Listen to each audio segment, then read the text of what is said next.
మంచిది, చిన్న ప్రార్థన చేసుకుందాం.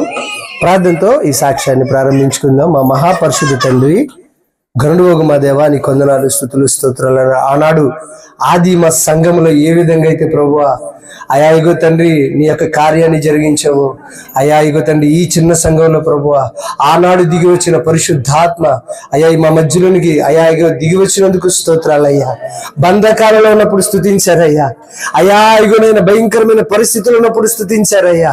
అయా అపోస్తులను అయా పేరుకు అర్థము ప్రభు ఈ సంఘంలో నేను నువ్వు రుజుపించుకున్నందుకు స్తోత్రాలు అయా. ఇగో తండ్రి మహిమ ఘనత ప్రభావం నీవే పొందుకోండి.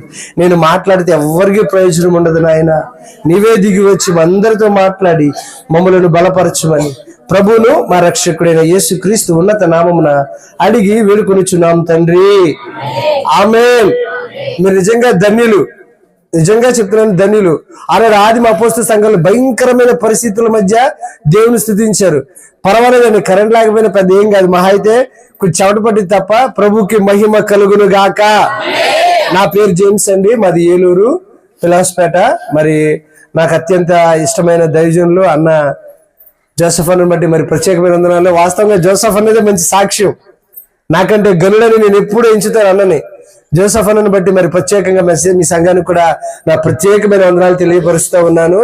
మరి మన అందరి ఆత్మీయ తండ్రి ఓఫీర్ అన్న ద్వారా మరి భానుబాబు గారు మా ఆత్మీయ తండ్రి. ఒక రకంగా చెప్పాలంటే 2006 సంవత్సరంలో ఆయన ఇంకా విశ్వాసిగా ఉన్నప్పుడే నాకు రక్షణ, మారు మనసు, బాప్తిస్మం గురించి చెప్పి చిన్నప్పుడు సండే స్కూల్లో ఆ చుట్టుపక్కల ప్రాంతాల్లో బావగారు అంటూ ఎవరు తెలియని వారు ఉండరు. ఆ చుట్టుపక్కల పరిసర ప్రాంతాలందరికీ చిన్నప్పటి నుంచి సండే స్కూల్ నేర్పిస్తున్న ఆ యవ్వన కాలంలో యేసు ప్రభు గురించి చెప్పి నన్ను రక్షించి హోసన్నా మినిస్ట్రీస్ లో బావగారి దగ్గరుండి బాప్తిస్మం ఇప్పించారు.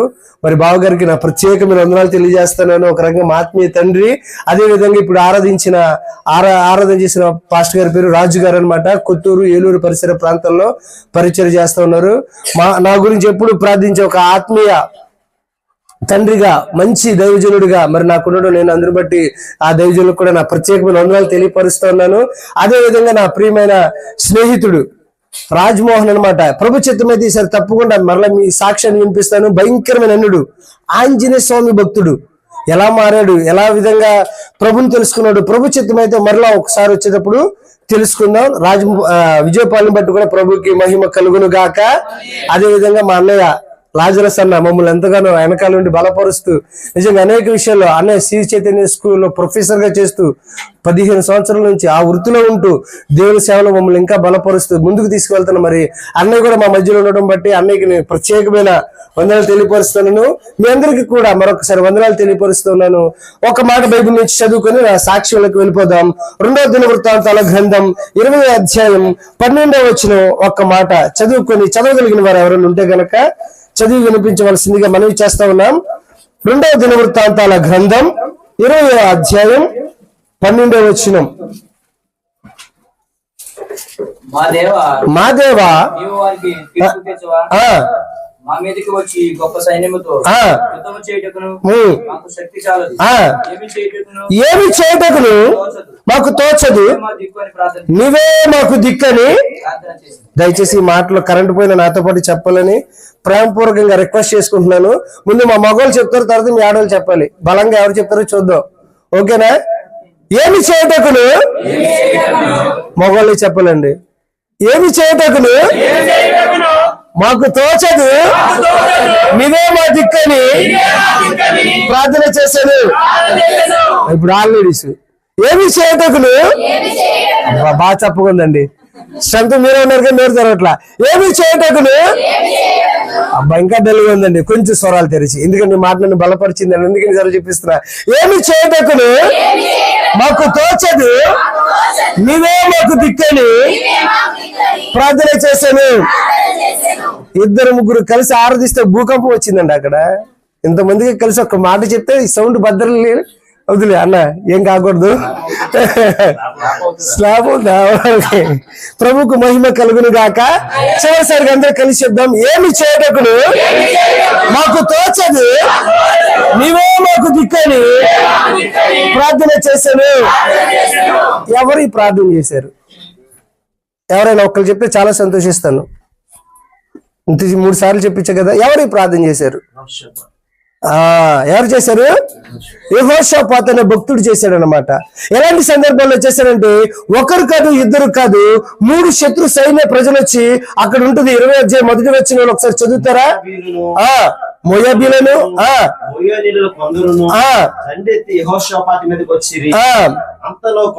చాలు 3 దేశాల శత్రు ప్రజలు ఒక్కడి మీదకి వచ్చారనమాట. మన భాషలో అర్థమయ్యేటట్లు చెప్తున్నాను. ఒక బలహీనురాల మీదకి 3 వచ్చి కొట్టడం అనమాట. ఒక బలహీనుడి మీదకి 3 వచ్చి కొడితే ఎంత బాధగా ఉంటుందో అలాంటి పరిస్థితుల్లో యెహోషాపాతు తన సైన్యాన్ని ఇలా సమకూర్చి ఒక మాట పలుకుతున్నాడు. ఏమి చేయటకును మాకు తోచదు, నీవే మాకు దిక్కని ప్రార్థన చేశాను అని చెప్పి దేవుని వాక్యం సెలవిస్తుంది. కనుక ఈ ఉదయకాల వేళ ఎందుకు ఈ మాట వినిపిస్తున్నానంటే 2010 సంవత్సరంలో నాకు వివాహం అయింది. 2011 సంవత్సరంలో మాకు ఒక పాప పుట్టింది అనమాట. ఆ పాప పుట్టినప్పుడు ఇంచుమించు 3.5 నుంచి 4 కేజీలు ఉంది. చాలా బొద్దుగా. అక్కడ 7 డెలివరీ అయ్యారు ఆ రోజు హాస్పిటల్లో. డెలివరీ అయితే మా పాప ఒక్కతే ఆడపిల్ల, మిగతా వాళ్ళందరూ మగపిల్లలు అనమాట. నర్సు మోయలేక తీసుకొచ్చి మా పాపను చూపించి ఒక మాట అంది, చాలా బొద్దుగా ఉందయ్యా మీ పాప అని చెప్పి మా చేతిలో పెట్టింది అనమాట. గవర్నమెంట్ హాస్పిటల్లోనే మేము ఉన్నాము. ఎందుకు హాస్పిటల్ ఉన్నామంటే అదే గవర్నమెంట్ హాస్పిటల్లో లుటారి అని సీనియర్ డాక్టర్ ఒక ఆవిడ ఉన్నారు. తన భర్త వచ్చి కుమార్ రాజా గారు అని హార్ట్ స్పెషలిస్ట్ అనమాట. గవర్నమెంట్ డాక్టర్ లో మంచి వృత్తిలో కలిగి ఉన్నారు. వారు ప్రైవేట్ గా చూశారు. నా భార్య నెలల నుండి గర్భిణి దగ్గరకు వచ్చిన సందర్భాల్లో తన భర్త చనిపోయాడు. కుమార్ రాజా గారు డాక్టర్ గారు భర్త చనిపోయారు. ఇంకా 2 రోజుల్లో డెలివరీ అవుతానికి ఆమె హాస్పిటల్ రావడానికి మానేసింది అనమాట. ఎవరు సిజరీన్ చేశారో మాకు తెలియదు, కానీ సిజరీన్ అయిపోయింది. అనుకోకుండా హాస్పిటల్లో ఉంచాము. 3వ రోజు పాపకి ఫిట్స్ రావడం మొదలుపెట్టినాయి. ఎప్పుడైతే ఇలా ఫిట్స్ రావడం మొదలు పెట్టిందో పక్కన వారు అన్నారు, ఇక పక్కన పిల్లల వార్డు ఉంది. గవర్నమెంట్ హాస్పిటల్ చాలా పెద్దది, ఏలూరులో జిల్లా ఆసుపత్రి అనమాట అది. ఈ పిల్లల వార్డు ఉంది, పిల్లల వార్డులో పిల్లలు ఉంచండి, తల్లి వార్డులో తల్లి ఉంచుదామని చెప్పినప్పుడు నా కుమార్తెను తీసుకెళ్లి అక్కడ ఉంచానమాట. 3 రోజులు అయింది. పాప స్పృహ లేదనమాట. అన్కాన్షియస్ లోకి వెళ్ళిపోయింది, కోమాలోకి వెళ్ళిపోయింది. ఆల్మోస్ట్ అలా అందరూ కూడా ఏం చెప్పారంటే పాప ఇక్కడే పెట్టండి, పిల్లల వార్డులోనే ఉంచండి అన్నారు. నా భార్య నన్ను నిలదీసి అడుగుతా ఉంది, 7 దగ్గర కూడా 6 దగ్గర పిల్లలు ఉన్నారు, నా పిల్లకి ఏమైంది? 3 రోజులు అయిపోయింది. నా కూతురుని చూసి ఆ బాధ ఎలా ఉంటుందో అనుభవిస్తే కానీ తెలియని బాధ అండి. నా భార్య నన్ను నిలదీస్తా ఉంది, కాలర్ పట్టుకుని అడుగుతూ ఉంది, నా కుమార్తె ఏమైంది? చనిపోయిందా? తీసుకెళ్లిపోయావు? కనీసం ఏమైందని చెప్పి నా భార్య నన్ను నిలదీస్తున్నప్పుడు నేను సమాధానం చెప్పలేని పరిస్థితిలో ఉండి దేవునికి మొరపెడుతూ ఉండేవాను అనమాట. అలాగే 3 రోజులు అయింది, 4 రోజులు అయింది, 5 రోజులు అయింది. 7వ రోజుకి వచ్చేసరికి 4 కేజీలు ఉన్న పాప 2 కేజీలకు వచ్చేసింది. ట్రైనింగ్ నర్సులు వచ్చారనమాట. గవర్నమెంట్ హాస్పిటల్ ట్రైనింగ్ నర్సులు వచ్చి మా పాప మీద ట్రైనింగ్ చేస్తూ ఉన్నారనమాట. నరం దొరికితే చూద్దామని చెప్పి గుచ్చుతున్నారు, కానీ గాయమవుతుంది, నరం దొరకట్లా. వాళ్ళకి కొత్త ఏమో తెలియదేమో మా పాప మీద ప్రయోగం చేయడం మొదలు పెట్టారనమాట. గుచ్చుతున్నారు, ఇంజక్షన్ లాగా అది గుచ్చుతున్నారు, కానీ నరం దొరకట్లా, గాయమవుతా ఉంది, రక్తం అవుతా ఉంది. కానీ నా ముందే నా కళ్ళ ముందే మా పాపను ఒక రక్తపు ముద్దులాగా మార్చి ఒక టవల్లో ఇచ్చి చేయి దాటిపోయింది, పాపను తీసుకెళ్లిపోతే కనీసం పెద్దవాళ్ళన్నా చూసుకుంటారు అన్నారు. అర్ధరాత్రి నుంచి 10:30-11 గంటలు అవుతుంది. ఎక్కడికి వెళ్ళాలో తెలియని పరిస్థితి. ఈ మాట సండే స్కూల్ ద్వారా నేను విన్నాను. ఈ మాట గుర్తొచ్చి ఆ రోజు పలికాను అనమాట. ఏమి చేయాలో నాకు దిక్కు తోచట్లేదు అయ్యా, నీవే నాకు దిక్కు. మొట్టమొదటిగా పుట్టిన పాప అయ్యా, ఒక్కసారి కృపతో జ్ఞాపకం చేసుకుని మైండ్ లో ఈ మాట రన్ అవుతుంది, ఏమి చేయటకును నాకు తోచట్లేదయ్యా, నీవే దిక్కు అని చెప్పి ప్రార్థన చేస్తూ దేవుని దగ్గర ఏం చేయాలో ఆలోచిస్తుండగా పక్కన నా పెద్దవాడు ఒక సలహా ఇచ్చింది. ఈ పక్కనే సీనియర్ డాక్టర్ రమణ్ కుమార్ అని ఒక ఆయన ఉంటారండి, ఆయన దగ్గరికి నేను తీసుకెళ్తే పని అవుతుంది, కాకపోతే ఈ టైంలో వస్తాడో లేదో తెలియదు. ఆల్మోస్ట్ పాప సృహ లేదండి, సృహ కోల్పోయింది.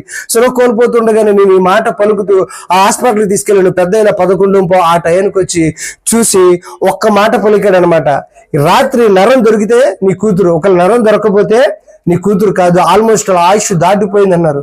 కానీ నేను ఒక మాట బాగా విశ్వసించాను, మనుషుల చేయి దాటిపోవచ్చు, నర్సులు చేయి దాటిపోవచ్చు, డాక్టర్లు చేయి దాటిపోవచ్చు, కానీ యేసయ్య చేయి దాటిపోయే దేవుడు కాదండి. యేసయ్య చేయి దాటిపోయే, చెప్పాలండి గట్టిగా, యేసయ్య చేయి దాటిపోయే కాదండి, ఆయన ప్రేమ కలిగిన దేవుడు అండి. ఆ రాత్రి కాల వేళ నేను డాక్టర్కి ఒక మాట చెప్పిన, అయ్యా మీరు చేయాల్సింది మీరు చేయండి, నేను చేయాల్సింది నేను చేస్తానని అదే హాస్పిటల్లో మోకరించి ఈ మాట పలుకుతా ఉన్నాను. ఏం చేయాలో దిక్కు తోచట్లేదయ్యా, నీవే నాకు దిక్కు. ఇగో మా పితరులు ఎంతగానో కాపాడావు, కనికరించు, కృప చూపు, ఒక్కసారి నా బిడ్డను కనికరించు అని ఈ మాట పలుకుతుండగానే డాక్టర్, నేను మోకాలేసి ప్రార్థన చేస్తుండగానే డాక్టర్ వచ్చి నా భుజం మీద చేతట్టి, ఇగో నీ కుమార్తెకి నరం దొరికింది, ఫ్లూయిడ్ శక్తినే, బతికిపోయింది, పో అన్నాడు. గట్టిగా చప్పట్లు కొడదామా? చనిపోయే కనుమూపులో జీవితాన్ని వెలిగించి బాగు చేసిన దేవునికి మహిమ కలుగును గాక. నేటికి నా కుమార్తెకి 13 సంవత్సరాలు, ఇప్పటికి చక్కగా 9th క్లాస్ ఉంది. ఇప్పుడు అప్పటి నుంచి ఇప్పటి వరకు ఫిట్స్ అనేది రాకుండా దేవుడు ఎంతగానో కృపనిచ్చి క్షేమం ఇచ్చి కాపాడుతున్నాడు. మనుషులకు అసాధ్యము కానీ మన యేసయ్యకు ఈ చివరి రోజు ఉపవాస ప్రార్థనలో సూటిగా దేవుడు నీతో చెప్తున్నాడు, అది ఎలాంటి అనారోగ్యమైనా సరే, అది ఎలాంటి బంధకమైనా సరే, అది ఎలాంటి బలహీనమైన పరిస్థితి అయినా సరే, యేసు నామములో ఇగో అది వదిలిపోవును గాక. అటువంటి అభిషేకం కలిగిన దేవుడు, అటువంటి ఆత్మనిచ్చిన దేవుడు మన యేసయ్య నామానికి మహిమ కలుగును గాక. నీ కుటుంబంలో ఎవరైనా అనారోగ్య పరిస్థితుల్లో ఉండి ఇగో ఉన్నట్లయితే ఈ మాట పలుకుతూ ఉండి, ఏమి చేయాలో నాకు దిక్కు తోచట్లేదయ్యా, నీవే మాకు దిక్కని. ఎప్పుడైతే నువ్వు దేవుని వైపు ఆయన దిక్కు చేసుకొని నువ్వు ప్రార్థన చేస్తావో ఆయన దిక్కై మనల్ని నిలబెడతాడండి. నన్ను నిలబెట్టాడు, నా కూతురు నిలబెట్టాడు. ఇప్పటికి ప్రభు చిత్తమైతే మరొకసారి నా కుమార్తెను, నా భార్యను తీసుకొని ప్రభు చిత్తమైతే ఇక్కడికి వచ్చును గాక. అటు భాగ్యం దేవుడు నాకు అనుగ్రహించును గాక. అదే విధంగా ఇలా నా జర్నీ సాగుతుండగా 2000 రాత్రి ఈ ఉదయకాల వేళ పరిశుద్ధాత్మ దేవుడు నీతో నాతో సెలవిస్తున్న మాట ఏంటంటే, ఈ విషయాల్లో మనం చాలా జాగ్రత్తగా ఉండాలని ప్రభు మనల్ని హెచ్చరిస్తున్నాడు. కనుక మనమందరం కూడా ప్రభు వైపు చూడాలని నేను ఖచ్చితంగా మీకు మనవి చేస్తా ఉన్నాను. అదే విధంగా 2019 సంవత్సరంలో నా దగ్గర డబ్బులు లేకుండా ఇల్లు ప్రారంభించాను. అప్పటికి నేను శ్రీరామ్ సిటీ యూనియన్ ఫైనాన్స్ లో రికవరీ మేనేజర్ గా చేస్తా ఉన్నాను. మా మిస్సెస్ సెయింట్ తెరీసా ఎలిమెంటరీ స్కూల్లో టీచర్ గా జాబ్ చేస్తా ఉంది. అడిగిన వారందరి దగ్గర తీసుకొచ్చి ఇల్లు ప్రారంభించాను. మనకి లోన్ పెట్టాము, లోన్ ఎందుకు రాదు, వచ్చిన తర్వాత ఇచ్చేద్దాంలే అని చెప్పి. అప్పు ఎంత భయంకరమో ఎరిగిన వ్యక్తిని. అన్ని బాగున్నప్పుడు అందరూ మనతోనే ఉంటారండి. ఒకసారి చెప్తారు, అన్ని బాగున్నప్పుడు అందరూ మనతోనే ఉంటారు, కానీ కొంచెం వ్యవహారం చెడితేనే అసలు వారెవరు మనవారెవరో తెలుస్తుందండి. నేను భయంకరమైన పరిస్థితుల్లో అప్పు చేసి ఇల్లు ప్రారంభించాను. అలాగే ప్రారంభించి లోన్ వచ్చేస్తుంది అనుకున్న సందర్భంలో 2020 సంవత్సరం మార్చి నెలలో మా ప్రాంతానికి ఒక భయంకరమైన న్యూస్ వచ్చిందండి. మరి ఇక్కడికి వచ్చిందో లేదో మాకైతే తెలియదు, కానీ కనికరంలోని కరోనా ఏలూరు ప్రాంతానికి వచ్చిందండి. ప్రాంతానికి వచ్చి అప్పటికి నేను జాబ్ చేస్తా ఉన్నాను. నా పాత జాబ్కి రిజైన్ చేసి కొత్త జాబ్ లోకి వెళ్దామని యాక్సిస్ బ్యాంక్ లో సేల్స్ మేనేజర్ గా జాబ్ వచ్చింది. మా హెచ్ఆర్ ఏమన్నాడంటే, అరే మార్చి నెల టార్గెట్స్ ఉంటాయి, మార్చి నెల ఆగిపోయి చక్కగా ఏప్రిల్ ఫస్ట్ వీక్ లో జాయిన్ అవ్వన్నాడు. పాత జాబ్ ఫిబ్రవరికి రిజైన్ చేశాను. కొత్త జాబ్ చక్కగా ఇల్లు కట్టుకోవడానికి మంచి టైం దొరికిందని చెప్పి పెట్టుకుందామని చెప్పి ఆ యాక్సిస్ బ్యాంక్ కోసం అప్లై చేస్తే అది వచ్చేసింది. 2020 సంవత్సరం ఏప్రిల్ ఫస్ట్ వీక్ లో జాయిన్ అవ్వాలి. సరే ఇల్లు ప్రారంభించాము. ఈలోపు మార్చి నెలలో కరోనా అన్నారు. పాత ఉద్యోగం పోయింది, కొత్త ఉద్యోగం కూడా లేవు. ఆ సందర్భాల్లో మీ అందరికీ తెలిసిందే. ఉన్న ఉద్యోగాలు పీకేస్తున్నామని చెప్పి సెలవిచ్చినప్పుడు ఏం చేయాలో అర్థం కాని పరిస్థితిలో ఉంటుండగా అప్పుడు నాకు అర్థమైంది, మన వారెవరు మనం కాని వారెవరో నాకు అర్థమైంది. అప్పటి వరకు నాతో ఉండి అనేక పర్యాయాలు ఇగో అనేక సార్లు నాతో తిరిగిన వారే నన్ను హేళన చేయడం మొదలు పెట్టారు. మాస్క్ వేసుకుని మరి ఇంటికి వచ్చేసేవారు. అంత చేతగానుడు ఒప్పెందుకు తీసుకున్నావురా, అంత దిక్కులేనుడు ఒప్పెందుకు తీసుకున్నావు, అంత చేతగానుడు నీకెందుకురా ఇల్లని నిలదీయటం మొదలు పెట్టారు. అప్పు ఎంత భయంకరంగా ఉంటుందో నేను ఎరిగిన వ్యక్తిని కనుక ఈ ఉదయకాల వేళ మీ అందరికి 2 చేతులు దండం పెట్టి ఒక్క మాట చెప్తాను. అప్పు తీరే మార్గం కూడా ప్రభు మీతో నాతో చెప్పని ఆశపడుతున్నాడు కనుక ఆ భయంకరమైన పరిస్థితుల్లో ఏం చేయాలో అర్థం కాని పరిస్థితుల్లో ఉంటూ ఉండగా కోవిడ్ టైంలో కనీసం మరి ఇంట్లో గడవడానికైనా వెళ్ళాలి కనుక అలా ఉంటుండగా నా భార్య MA BD చేసిందండి. మంచి ఉన్నతమైన కుటుంబంలో నుంచి వచ్చింది. చాలా ఉన్నతమైన కుటుంబం నుంచి వచ్చి సిగ్గుపడకుండా ఇడ్లీలు దోశలు వేసుకున్నాను. ఫుట్పాత్ మీదకి వచ్చాం. ఎంత భయంకరమైన పరిస్థితి. ఇద్దరు మంచి ఉన్నతమైన ఉద్యోగాలను కలిగిన మేమిద్దరం కూడా ఫుట్పాత్ మీదకి వచ్చేసాం. ఫుట్పాత్ మీదకి వచ్చి ఇడ్లీలు దోశలు వేసుకుంటూ ప్రభు దగ్గర ఇద్దరం కూడా మొరపెడుతూ ఉండేవాళ్ళం అనమాట. ఓ దేవా, మా పరిస్థితిని మార్చయ్యా, నీవే మాకు దిక్కు ఇగో అని చెప్పి మొరపెడుతూ ఉండగా ఎంత ఎక్కువసేపు ప్రార్థన చేస్తే అంత తప్పుల్లో వచ్చి హేళన చేయడం మొదలు పెట్టేవారు. ఇగో ఇబ్బంది పెట్టడం మొదలు పెట్టేవారు, తోలనాటం మొదలు పెట్టేవారు. అలా మాట్లాడుతున్నప్పుడు నా సొంత వారు నన్ను చూసి నవ్వేవారండి. 4 అన్నదమ్ములు మేము. ఇగో నా స్నేహితులు చుట్టాలు అనేక మంది నన్ను ఎవ్వరు ఆదరించలేని పరిస్థితిలో ఉండగా ఇలా ఉంటుండగా నా భార్యకి హోటల్ బిజినెస్ అలవాట్లేదేమో ఒక్కసారిగా మనం వెన్నుపూసలో L4 L5 అనే డిస్కులు ఉంటాయండి. మనం బెండ్ అవ్వాలన్నా, సహకరించాలన్నా, సపోర్ట్ చేయాలన్నా ఈ L4 L5 అనే డిస్కులు బాగా మనకు సహకరిస్తాయి అన్నమాట.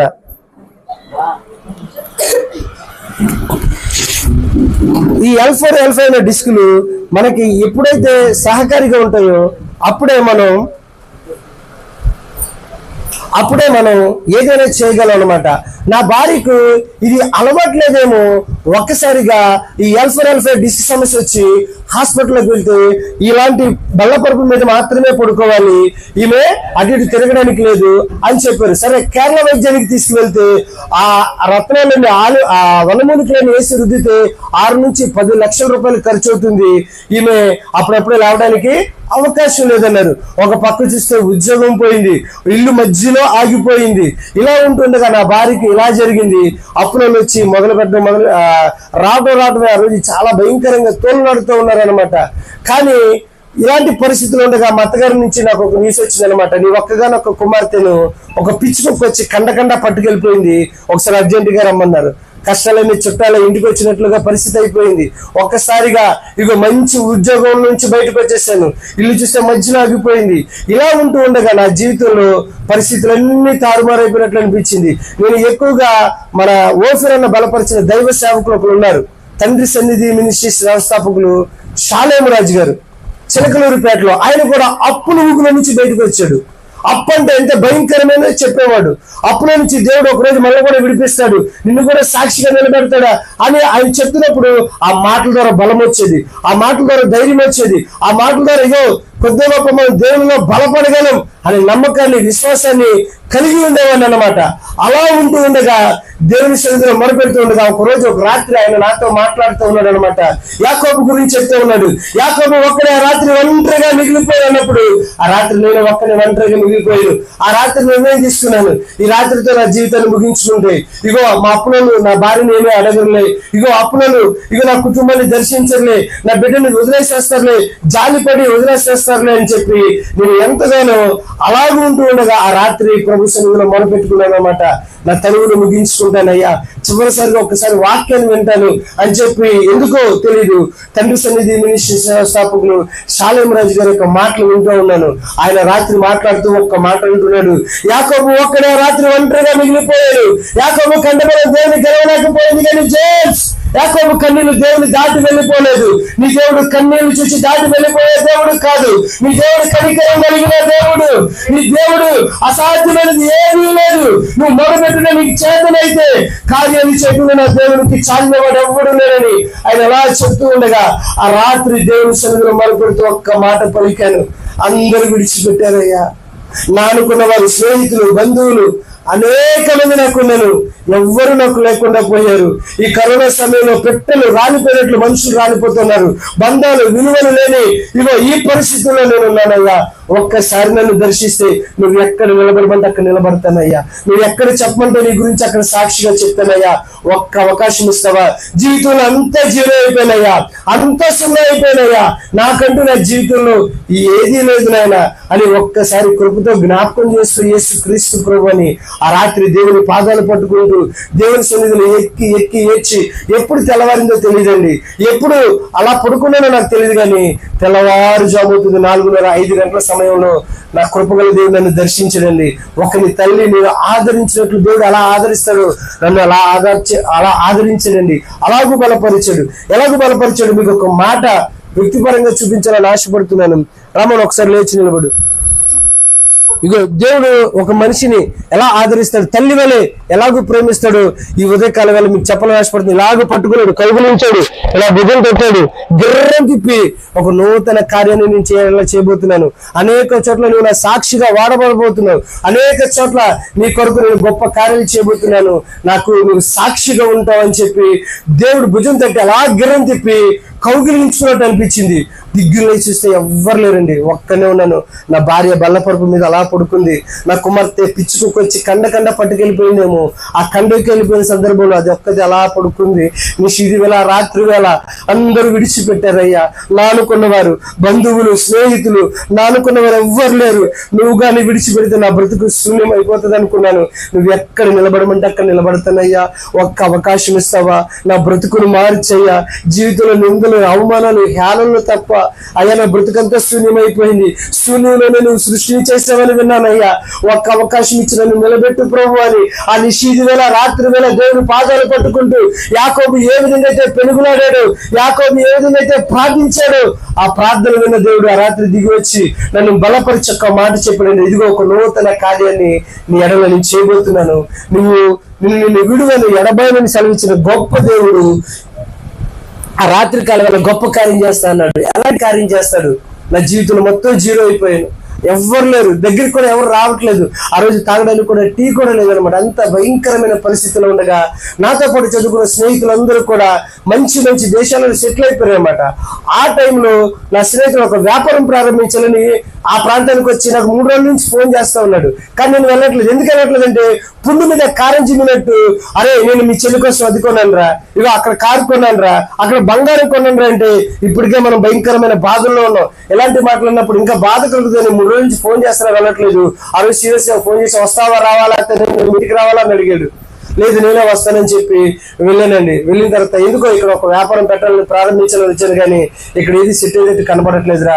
ఇదిగో ఒకసారి రా అని చెప్పి రూపాయి కాదు, 2 కాదు, 5 లక్షల రూపాయలు చెక్కు తీసుకొచ్చి నా చేతిలో పెట్టండి. సార్ గట్టిగా చప్పట్లు కొడదామా?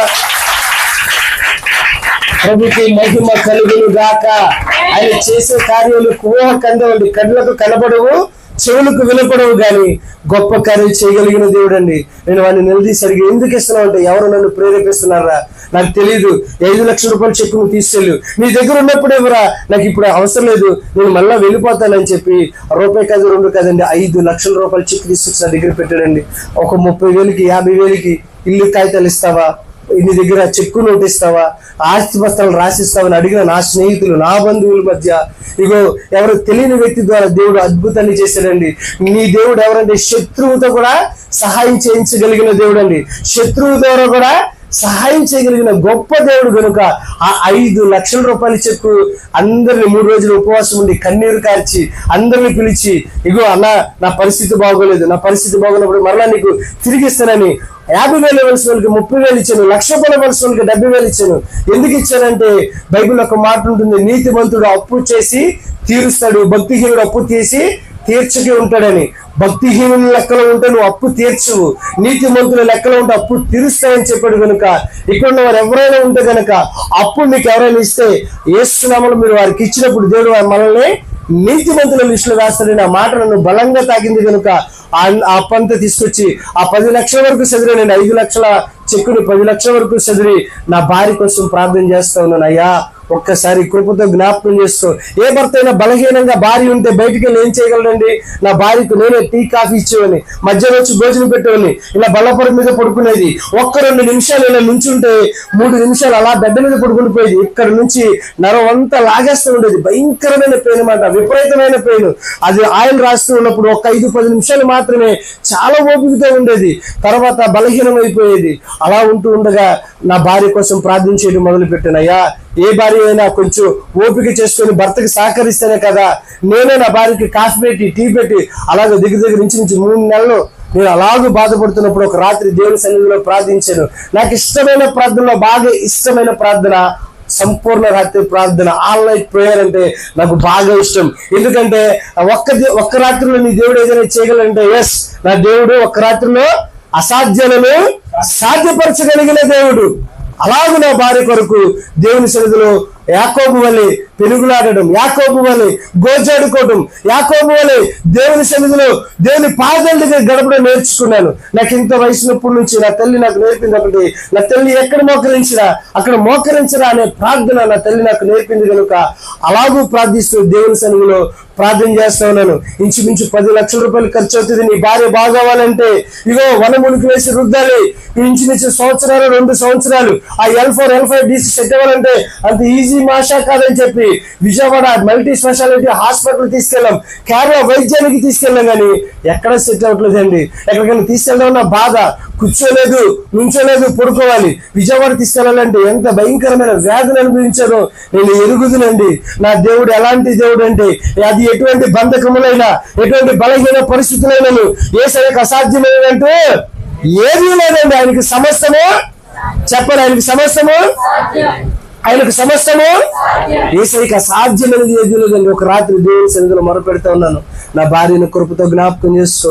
ఇగో ఇప్పుడే అప్పుల బంధకాల నుంచి బయటపడ్డాను, 10 లక్షల నుంచి 6 లక్షలు అంటే నా వల్ల కాదయ్యా అని రాత్రి అంతా దేవుని పాదాలు పట్టుకొని నేను ఈ దేవుని సన్నిధిలో మొరపెడుతూ ఉండగా నేను తెల్లవారు ఇంకా నేను లేచి నా భార్యకి టీ కాఫీ ఇవ్వాలి, కానీ నేను ఇంకా పడుకొని ఉండగా నా భార్య నాకు కాఫీ తీసుకుని వస్తా ఉంది. ఇది నిజమా కళ అని చెప్పి కళ్ళు చేమర్చి చూస్తే నిజంగా నా భార్య. ఏమైంది అని అడిగాను.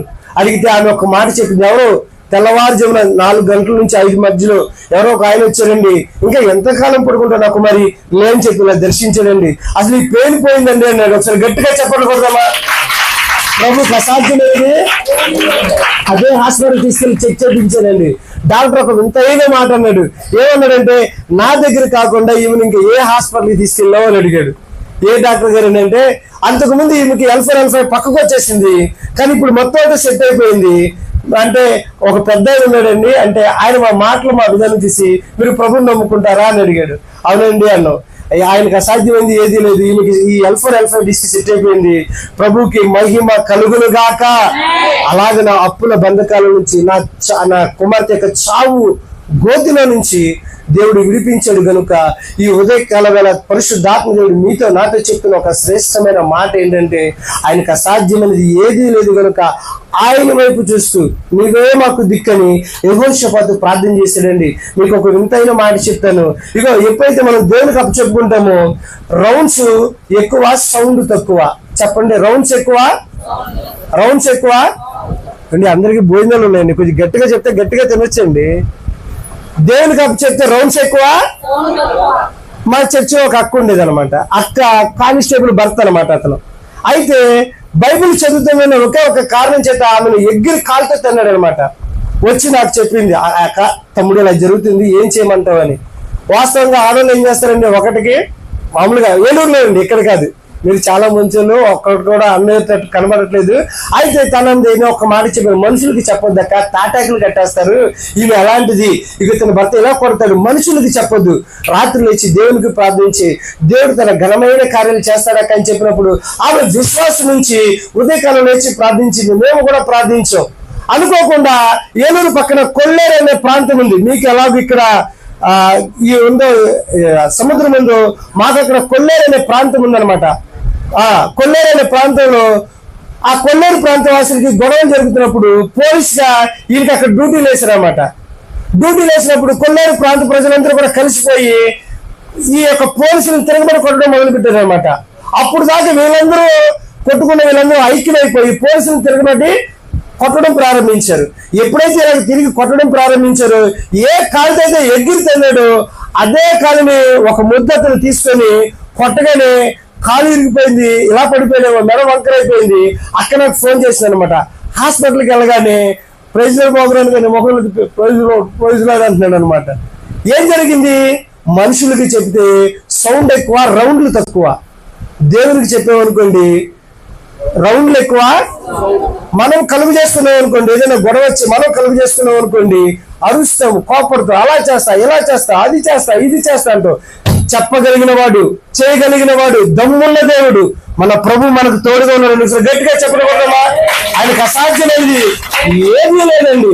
అలాగే నా జీవితంలో ఎన్నో ఘనమైన కార్యాలు జరిగించండి. యెహోషాపాతు కూడా అలాగే వస్తూ ఉండగా మనుషుల చేతికి అప్పచెప్పలేదండి, సమస్య దేవుని చేతికి చెప్పాడు. అలాగే శత్రు ప్రజలందరూ కూడా అక్కడ ముట్టడి వేశారు. తెల్లవారుజామున అయితే వాళ్ళందరినీ చంపేయాలి. తెల్లవారితే ఆ 3 శత్రు సైన్య ప్రజలు వచ్చి ఆ బలహీనుడికి వచ్చి వారందరినీ కూడా చంపాలని చూస్తారండి. కానీ ఒక్క మాట దేవుని దగ్గర చెప్తాడు, నీవే మాకు దిక్కయ్యా అని ఒక్క మాట చెప్పినప్పుడు ఆ దేవుడు ఆ ఒక్క మాటను పట్టుకొని మీరందరూ స్తుతించడానికి, పాడడానికి ముందు నిలబెట్టమంటారండి. వాస్తవంగా మిమ్మల్ని ఒక మాట అడుగుతాను, యుద్ధానికి వెళ్ళినప్పుడు ఎవరిని ముందు పెడతారండి? ఏమండి, ఇంట్లో గొడవలు అవ్వా? వాస్తవంగా యుద్ధానికి వెళ్ళినప్పుడు ఎవరిని ముందు పెడతారండి? గట్టిగా బలంగా ఉన్న వారిని, ధైర్యవంతుల్ని, బల్లలు విరిసేవారిని పెడతారు. అవునా? ఇంట్లో కూడా గొడవ అయినప్పుడు మన చేతులు ఏది ఉంటే అదే కదండి ఆయుధం. అలాగే ఈసారిని పెడతారు. కానీ యెహోషాపాతు ఏం చేస్తాడంటే ప్రార్థించేవారిని, స్తుతించేవారిని ముందు పెడతాడు అనమాట. అలాగే 3 శత్రు సైన్య ప్రజలు వచ్చి అలాగే బలం మీదకి వచ్చినప్పుడు ఇక పాట ఎత్తుకుంటాడండి. పాట పాడేవారిని ముందు పెడతాడు. సైన్యంతో కదులుతుంది. తెల్లవారుతూ ఉండగానే వారందరూ ఎప్పుడైతే చంపాలని ఆ బలవీడి మీదకి వచ్చారు, ఎప్పుడైతే ఇక యెహోషాపాతు అలాగే చప్పట్లు కొట్టుకుంటూ ప్రభుని స్తుతించుకుంటూ అలా ఆరాధించుకుంటూ ఎప్పుడైతే ముందుకు సాగుతున్నాడు, దేవుడు తన ఘనమైన కార్యాన్ని జరిగించాడండి. నా శత్రువులు నన్ను నరకపు భాషము పగలే, నా శత్రువులు నన్ను అవయా నరికే తీరలు వరదవలే భక్తి, ఆమె వరదవలే భక్తి విడువదలలేడా భాయం. చెప్పలు పడాలి. విడువదలలేడా యెహోవా బలమా సిద్ధమైనది, పరిపూర్ణమైనది.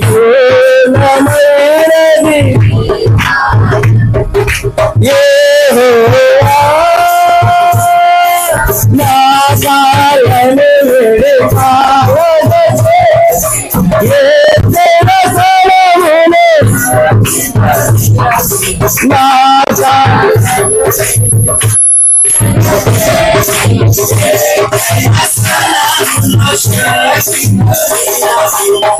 రక్షణ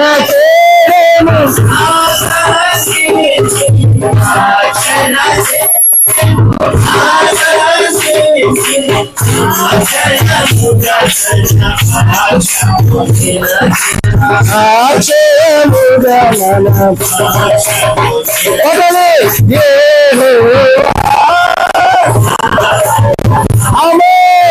దాతమైనది, పరిపూర్ణమైనది.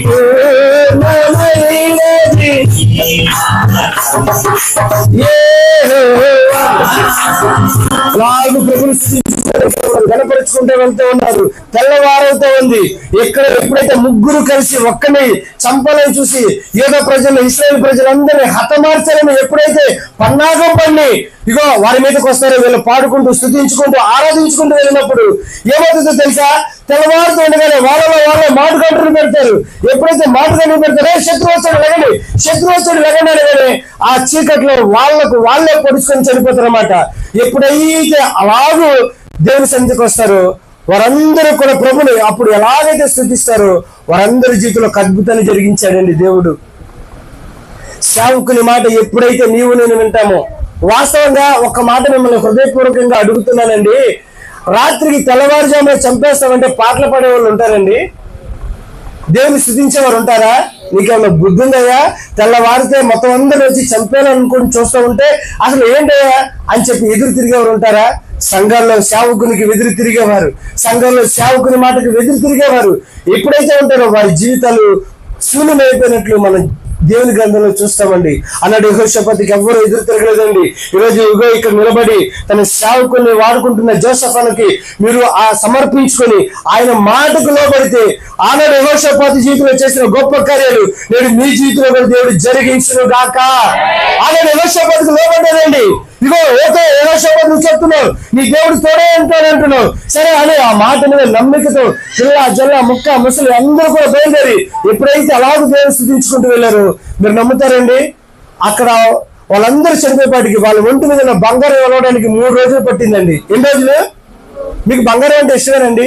ఇక్కడ ఒక బంగారం కొండపడింది అన్నారు అనుకోండి, వెళ్తారా వెళ్ళరా? వాళ్ళు 1 కాదు 2 కాదండి, 3 రోజులు బంగారాన్ని వలుచుకున్నారంట. ఎందుకని?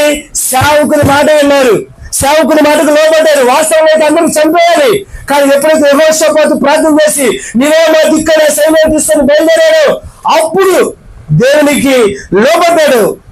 వారందరూ కూడా ఇతర మాట విన్నారు. మీరు ఎప్పుడైతే తమ్ముడు జోసెఫ్ మాట విని అతను చెప్పినట్లు మీరు చేస్తారు, మీరు కూడా వర్ధిల్లుతారు. ప్రవక్తలు నమ్ముకొనుడి అని దేవుని వాక్యం సెలవిస్తుంది. కనుక ఇక్కడ అనేక ఆత్మల కొరకు ఇగో ప్రయాసపడుతున్న తమ్ముడు జోసెఫ్ విషయంలో అతని మాటను బట్టి మీరు నడిస్తే దేవుడు మీ జీవితాలు కూడా కట్టబడును గాక. ఒక్కది కాదు, 3 రోజులు బంగారం ఉంచుకొని చాలు, ఇక బంగారాన్ని మనం మోసుకెళ్ళలేము అన్నంతగా వారందరూ కూడా దేవునికి కృతజ్ఞులై జీవించారు. కనుక ఈ ఉదయకాల వేళ ఒక్క మాట సూటిగా నాతో దేవుడు మాట్లాడుతున్నాడు. దేవునికి లోబడే మనస్సు నీకు నాకుందా? ఒక్క మాట చెప్పాలని ఆశపడుతూ ఈ ఉదయకాల వేళ ఒక చిన్న మాట చెప్పి నేను నా సాక్ష్యాన్ని వాక్యాన్ని ముగించాలని ఆశపడుతున్నాను. ఎవరైతే చెప్తారో వారికి 500 రూపాయలు బహుమానం ఇవ్వాలని కూడా ఆశపడుతున్నాను. నిజంగానండి, డబ్బులు కూడా తీసుకొచ్చాను ఏలూరు నుంచి. ఈ మాట ఎవరైతే చెప్తారో వాళ్ళకి 500 రూపాయలు బహుమానం మాట. ఏంటి ఆ మాట అంటే, మీ అందరూ కూడా బైబిల్ తెలిసిన వారే, మీ అందరికీ బైబిల్లో పరిచయం ఉన్నవారే. కానీ ఒక్కరిని మాత్రమే దేవుడు తన తండ్రి అని పిలిపించుకున్నాడు, దావీదుని. అవునా? దావీదు కుమారుడు అని పిలిపించుకున్నాడు. చాలా మంది భక్తులు ఉన్నారు, అబ్రహాము, ఇస్సాకు, యాకోబు, మోషే, ఏలియా, ఎలీషా, చాలా మంది భక్తులు. కానీ దావీదుని ఒక్కడే దేవుడు తన తండ్రిగా ఎందుకు అనిపించుకున్నాడు చెప్పగలిగితే ఎవరైనా? 500 రూపాయలు చక్కటి ఏలూరు నుంచి తీసుకొచ్చామండి. ఇది ఇక్కడది కాదు, కాకినాడది కాదండి, ఏలూరు రోడ్ ఇది. చక్కగా మీకు సమర్పించాలని ఆశపడుతున్నాను. ఎందుకు? దావీదుని తండ్రిగా దేవుడు కోరుకున్నాడు. యేసు క్రీస్తు ప్రభు వారే దావీదు వంశం నుంచి రావాలని ఆశపడ్డాడు. ఎందుకు? ఎవరైనా చెప్పగలిగితే. ఏమండి, డబ్బులు వద్దా లేకపోతే ఆన్సర్ తెలియదా? చెప్పాలి చెప్పాలి చెప్పాలి. ఎవరైతే చెప్తారో వాళ్ళకి నిజంగా బహుమానమేనండి. ఎందుకు దావీదుని దేవుడు అంతగా ఇష్టపడ్డాడు? కాదండి, నేను రిలేటెడ్ ఒక్క మాటలు రాసుకున్నాను, ఒక్క మాట చెప్తే చాలు. ఎందుకు దావీదుని దేవుడు అంతగా ఇష్టపడ్డాడు? ఏందండి ఎంత మౌనంగా ఉన్నారు? నేను చాలా ఎక్స్పెక్ట్ చేసుకుని వచ్చాను ఇక్కడికి. 10-15 ఆన్సర్లు వస్తాయనుకున్నాను, ఒక్కరు నోరు మీద పట్ల. దేవుడు ఎందుకని కోరుకున్నాడు? ఎందుకని దావీదుని అంతగా ఇష్టపడ్డాడు? వెరీ గుడ్, దేవుని మీద ఆధారపడేవాడట. ఇంకా చెప్పాలి చెప్పాలి ఎవరైనా, ఒక 2-3, లేకపోతే నేనే లోపల పెట్టేస్తుంటానండి. అమ్మా ఓకే, దేవుని పేరట ఎదిరించిన వాడు. ఇంకా అన్నా ఓకే, యేసుక్రీస్తు వంశంలో జన్మించాడు. ఇంకా ఇంకా మీకు అవకాశం లేదండి. లేదు, నేను ఒక మాట అనుకున్నాను, ఆ మాట రిలేటెడ్ గా మీకు చెప్పాలని ఆశపడుతున్నాను. దావీదుకున్న ఒక శ్రేష్టమైన లక్షణం ఏంటంటే పోనీలే అనే మనస్సు కలిగిన వాడండి. ఎవరు? పోనీలే. ఎందుకు పోనీలే అంటే, సొంత మామ, పిల్లనిచ్చిన మామ ఏ హాని చేయలేదు దావీదు. సౌలును తరుముతూ ఉంటే, వెంటబడుతూ ఉంటే అభిషక్తుడు, దేవుడు అభిషేకం, పోనీలే అనుకున్నాడండి. ఇగో చిన్న వారు వచ్చి దావీదును గాయపరుస్తూ ఉంటే దావీదు పోనీలే అని మనసు కలిగిన వాడండి. ఈ రోజుల్లో ప్రేమ చల్లారిపోతున్న దినాల్లో ఉన్నాం, భార్యని చంపేస్తున్న దినాల్లో ఉన్నాం, పిల్లలు ప్రేమించిన ప్రియుడి కోసం తల్లిదండ్రులను హతమారుస్తున్న తల్లిదండ్రులను చూస్తున్నాం. ప్రేమ లేని దినాల్లో మనం ఉన్నామండి. ఇలాంటి సందర్భంలో దేవుడు నీతో నాతో మాట్లాడుతున్న మాట, నా జీవితం ద్వారా దేవుడు నీతో నాతో మాట్లాడుతున్న ఒక శ్రేష్టమైన మాట, ప్రేమ చల్లారిపోకూడదండి. దేవుని ప్రేమను అంతకంతకు మనం వర్ధిలింప చేయవారుగా ఇగో మా జీవితంలో చేసిన ఘనమైన కార్యాలు దేవుడు మీ జీవితంలో కూడా జరిగించాలంటే ప్రేమయే నిలుచును. అన్నిటికంటే శ్రేష్టమైనది ప్రేమయే. కనుక మనమందరం ఒకరిని ప్రేమ కలిగి ఉండాలని ప్రేమపూర్వకంగా మీకు తెలియపరుస్తూ కొద్ది మాటలు దేవుడు తన వినికిల్లో దీవించి ఆశీర్వదించును గాక. మోకరించండి, ప్రార్థన చేసుకుందాం. ఇప్పటి వరకు దేవుడు నీతో మాట్లాడాడు. ఇప్పుడు నువ్వు దేవునితో మాట్లాడవలసిన సమయం కనుక యెహోషాపాతును ముందును పెట్టాను. ఇగో నా జీవితాన్ని ముందును పెట్టాను. ఇగో ఆగిపోయిన ఉద్యోగం కంటే శ్రేష్టమైన ఉద్యోగం ఏయూ స్మాల్ ఫైనాన్స్ బ్యాంక్ లో డిప్యూటీ సేల్స్ మేనేజర్ గా నాకు జాబ్ ఇచ్చాడు. తిరిగి మరలా నా భార్యకి ఇగో ఉన్నతమైన ఉద్యోగం ఇచ్చాడు. ఇగో ఆగిపోయిన ఇల్లును కట్టుకోవడానికి దేవుడు సహాయం చేశాడు. ఇప్పటికి 8 నుంచి 10 ఆత్మలు రక్షించడానికి ప్రభు సహాయం చేశాడు. ఇగో అనేక ప్రాంతాలు తిరగడానికి దేవుడు కృప చూపాడు. ఇగో దేవునికి అసాధ్యమైనది ఏదో లేదని నేను నిలబడినప్పుడు దేవుడు తన కార్యాన్ని చెప్పాడు కనుక నోరు తెరిచి 1-2 నిమిషాలు ఈ ఉపవాస దినాలలో కృపతో జ్ఞాపకం చేస్తాడు. ఒక చిన్న మాట ప్రార్థించు.